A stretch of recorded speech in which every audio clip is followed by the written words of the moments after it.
what are the men's groups? Why do we need the men's groups? What do we talk in the men's groups? Men's groups is actually a community where we can open up, where we can share. We can share things that we cannot do publicly, where we can do that in closed groups. The idea behind this is actually help men to better their lives. And if you have ever experienced that you have to fight this life, fight the battles by yourself on your own, that we are the only ones going through this situation, going through these circumstances, but that's actually a lie. But whatever you are experiencing now, there is someone who has went through it already.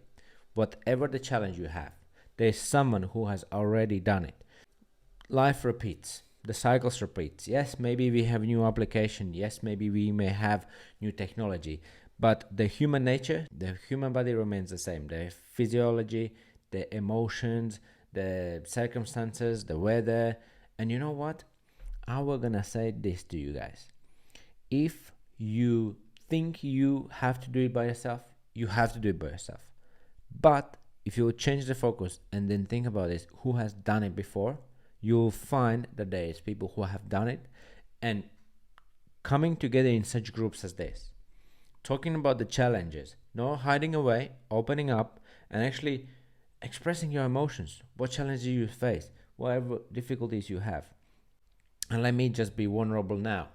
This last week has been super challenging to me. Like, super challenging. Like yesterday, I finished at 2 o'clock. Today, I was waking up in the morning. I was like, oh. Guys, I don't like mornings. That is the thing. That is the reality. And especially I don't like mornings because I cannot go to sleep on time. Why I cannot go to sleep on time? Because I have so much work to do. My colleague is on a holiday, so I'm doing double shift. And I know why I do it. And I know it's a for short time of period. But you know what?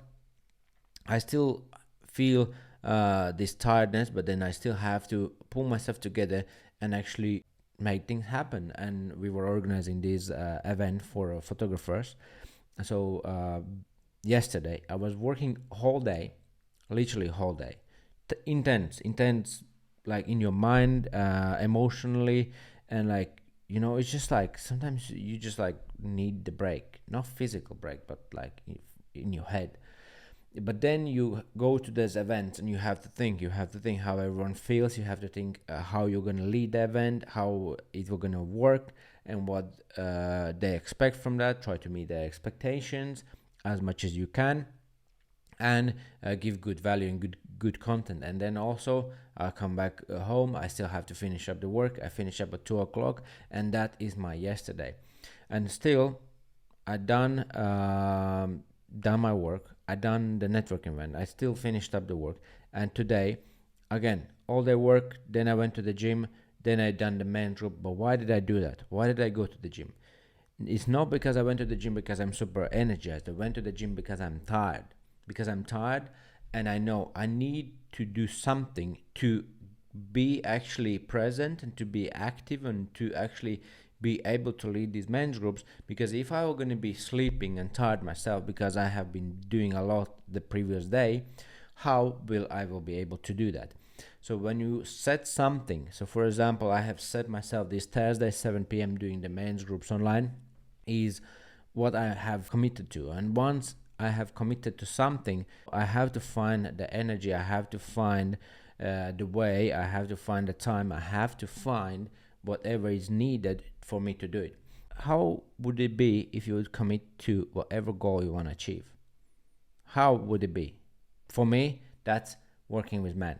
For me, that's the men's groups. For me, that's leadership, actually becoming better at my work. For me, that is actually growing a community with like-minded people who are willing to grow and bettering their lives. Because look, the people that you surround yourself is who you are going to become.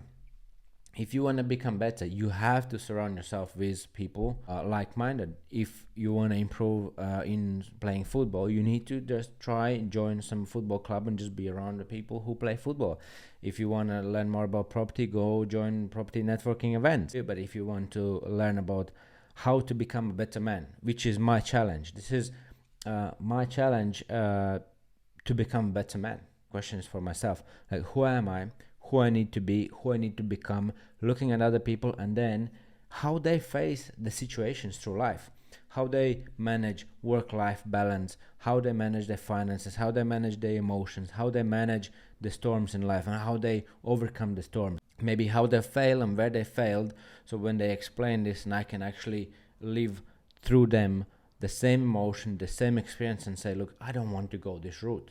So whatever you want to improve is where you need to have your focus on, and my focus is on these men's groups, on these podcasts, because this is what I do. It's just I always been leading people, and I've been before I was leading people to trouble, like drinking, partying, doing all sorts of bad things, but now I'm leading my company. I'm still leading people. So it doesn't matter whether you pay, you don't pay, whether I'm in back home where I'm from Latvia, or I live in UK, I still will be leading. So I always lead something. And for me, naturally, it comes to lead these men's groups. But as I lead the men's groups, I need to become better, because I need to be one step forward to actually help someone else. But by helping someone else, I improve. So, for example, I need to learn something. I need to read something, I need to watch something, I need to talk about these topics, because if I will not gonna know anything about this, if I'm not gonna have the questions to ask, if I will not be able to actually lead this group, and maybe we're just gonna go off and go into complaining, as we all do that. Who is guilty of complaining? I am also guilty of complaining. We all do that. We don't want this community to be like a group of complainers once a week. Like, Would you wanna join group of complainers every week on Thursday 7 p.m.? No, I don't as well. But sometimes that's why I need to also recognize patterns when someone speaks, and I need to recognize, look, they are going off the topic, they are going somewhere where we don't want to go, and I said, look, it's not leading anywhere. We have problem, we have recognized it, then we have to have a solution. If the only thing we have is a problem, well, there is no even point about talking about the problem if there is no solution. The only time when it is reasonable and when there is point in discussing any problems is when you are trying to find a solution and you're solution orientated. If you are only focusing on problems and you're not thinking about the solutions, or if there is no solution, there is no point even talking about this problem, because it is it is a problem that cannot be solved, and maybe it's just something that you have to leave it alone. Like it's no point to spend all your life worrying about something that you cannot affect, or do whatever you need to do, but be reasonable with your life, because the time and the energy, where the focus goes, there the energy flows. Don't forget, like, share, comment, subscribe.